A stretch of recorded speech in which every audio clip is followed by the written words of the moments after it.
Okay? Now, when I was a little kid, sitting in church way too much, I would hear these really polite teachers say, Jesus says, turn the other cheek, Mike.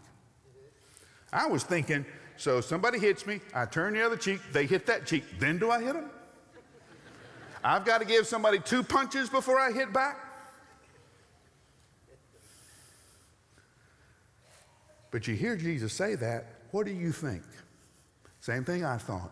This won't work.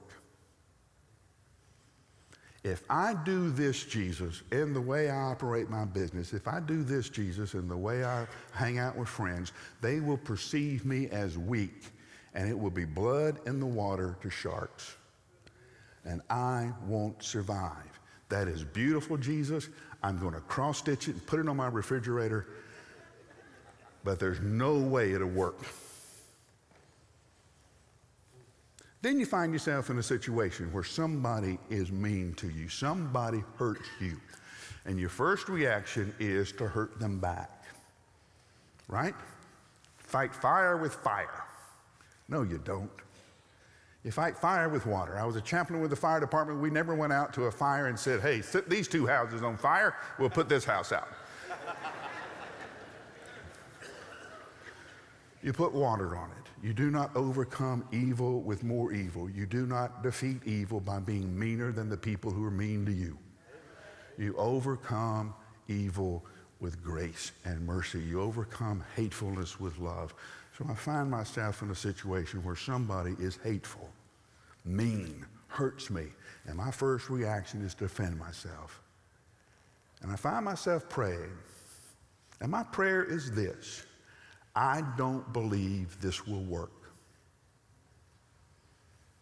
but I will do it because it is what you teach.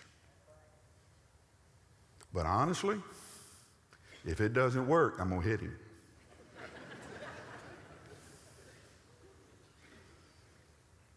And then you try it.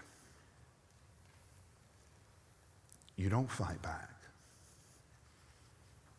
You don't defend yourself. You seek the best for the person who is angry. And lo and behold, now the guy who was once an enemy is now a friend. It worked. What I heard, what I was taught, has now been verified and validated in the doing. Now, you can't just work all the time, do all the time, because if you don't know what you're doing, oh, we've been there before, right?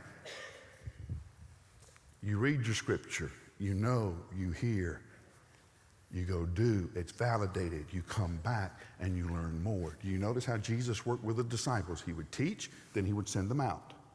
They would come back, report to Jesus, he would teach, then he would send them out. There's always the knowing and the doing. Here's what we're working on today, now go do it.